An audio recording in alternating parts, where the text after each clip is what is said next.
In this video, we are going to look at the Harvest tab. A typical way to use it is to treat each entry as a load harvested. Some examples would be a combine hopper full, a grain cart load, or a truck load. Use whatever method is most helpful to you. In our operation, we enter grain cart loads or truck loads if we are filling bins, and we use truck loads if we are delivering directly to elevators. With a Windows laptop or tablet in use at Harvest, you can have real-time crop inventory management at your fingertips. Let's start by creating a storage facility for your operation. Go to the toolbar at the top of the screen,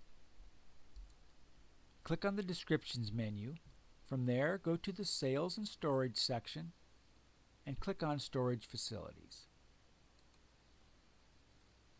Click on Add Storage and enter a description or name.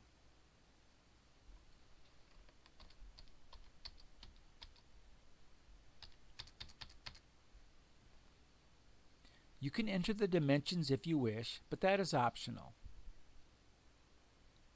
If you know the capacity of the structure and want to be alerted during harvest when it is approaching that level, then enter the number that, when hit, will send you a message when selecting the storage facility in the Harvest tab.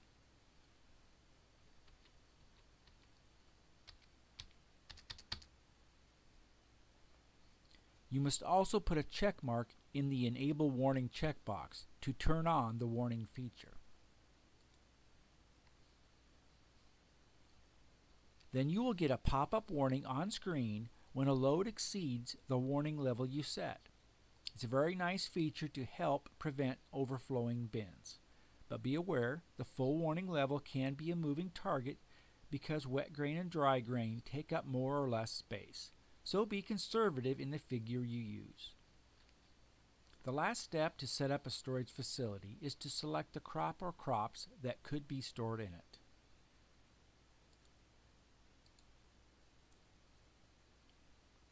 The description and crops are required, the rest is optional. When you're finished, click OK, then close the Add or Edit Storage Facilities window.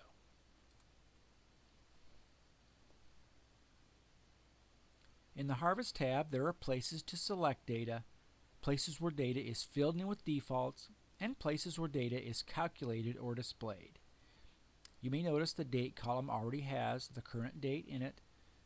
The Number and Harvest columns already have numbers in them, and the Share Percent column already has the operator's share percent from when the farm was set up. They can be edited as needed, and we'll touch on those details as we go through the process. Be aware, you must have already selected a seed input in the Inputs tab prior to entering data in the Harvest tab. Assuming you've already done that, select the variety of seed for this load being harvested. After clicking on the empty select cell, we get a drop-down list to pick from. The choices will be from whatever was entered in the Inputs tab for the seed inputs. If only one variety of seed was entered for the crop for the current field, then that will be the only choice available.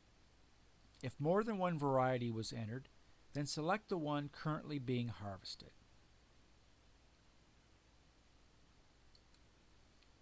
Just as in the Inputs tab, the numbers in the Select column are IDs the program uses internally to distinguish between seed varieties. You can have the same seed variety in the database with different rates or different prices, and the ID numbers allow the system to distinguish between them. The Date column already has the current date in it by default, but there are three ways to edit it. If the date is close to what you want, you can simply use the plus and minus keys on your keyboard to adjust it up or down.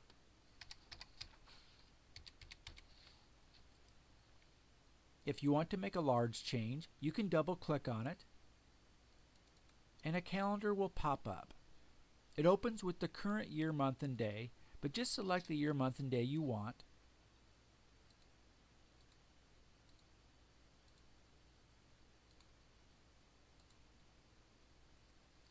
and the calendar will close and fill in the date you selected.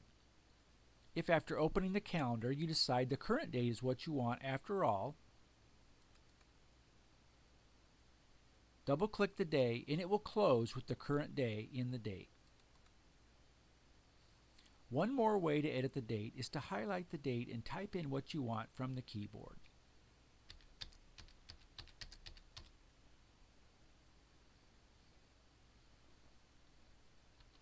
The number column is an arbitrary number meant to help distinguish loads. It increments up by 1 for each load by default. If you prefer some other number, simply type in what you want. The haul-in column is an additional way to identify loads. If you have created haul-in vehicles from the Descriptions menu, they will be available from the drop-down Haul-in selector. The wet quantity is what it sounds like. If using data from a yield monitor, enter the wet bushels or quantity. You can tell the program to shrink those bushels down to the crop dry amount or not, and we will talk about that later.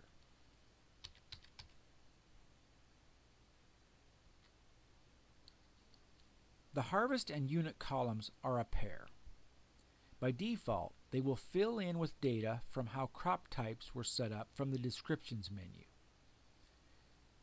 If more than one harvest unit for the crop was set up there, you can click on the harvest cell and ID numbers with their corresponding harvest unit will be available to pick from. Most growers will probably have just one harvest unit per crop. But if you wanted to track grain in pounds during harvest and change to bushels while loading out of bins, you would have 2 harvest units in the crop types window. And just so you know, the harvest and unit columns will default to the first harvest unit in the list from the crop types window.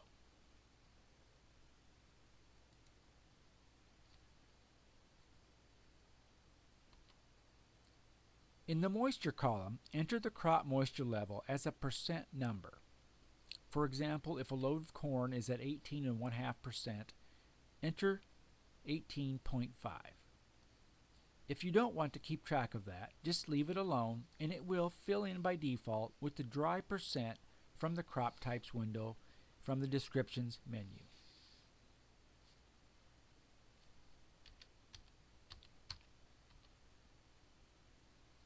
The storage column is part of the inventory management portion of the database.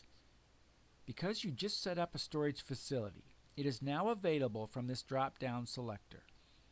And if you have a full warning level set and enabled, you will get a pop-up warning on screen when a load exceeds the warning level you set. Let's see how this works by intentionally entering a load larger than the bin we just created.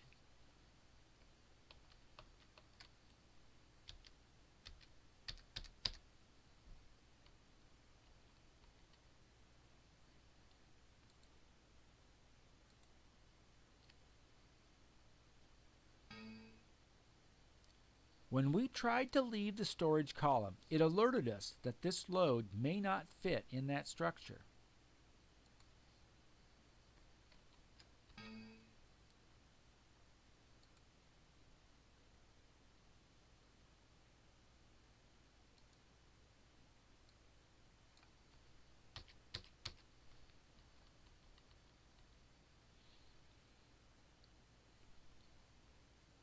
The dry quantity column will come into play if you have grain above the dry percent level for the crop and you have turned on the shrink feature. The wet quantity will display the wet quantity and the dry quantity column will show the amount shrunk down to the percent level for that crop. If you have shrink turned off, then the dry quantity column will show the same number you entered in the wet quantity column.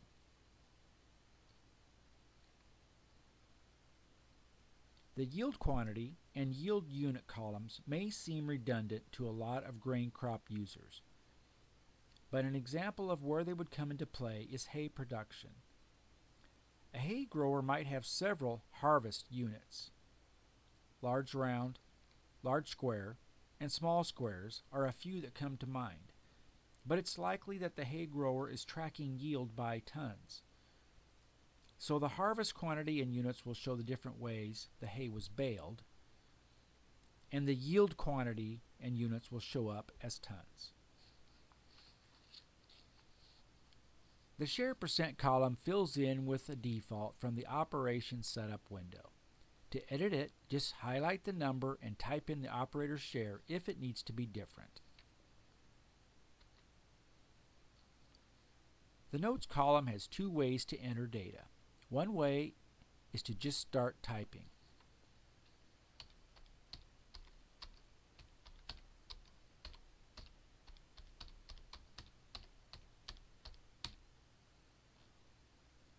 The text can wrap on past the width of the column. The other way is to double-click on the notes cell.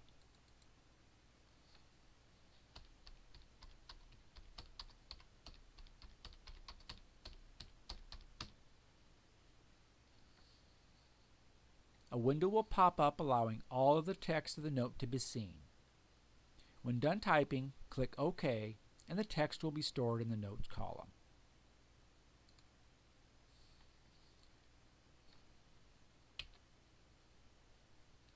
After entering a few loads, you will see the summary section at the bottom of the screen add up the quantity harvested for the specific field you're harvesting and the entire crop as a whole as you go on to new fields and farms.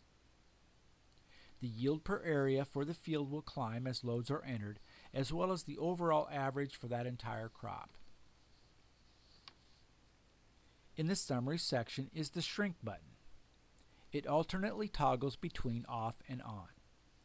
Click it to select whether or not you want to shrink the wet quantity. It will change from shrink off when it's turned off to shrink on when it's turned on. You can see the difference in the dry quantity column and in the math in the summary section between the wet quantity and the dry quantity totals when you toggle this button.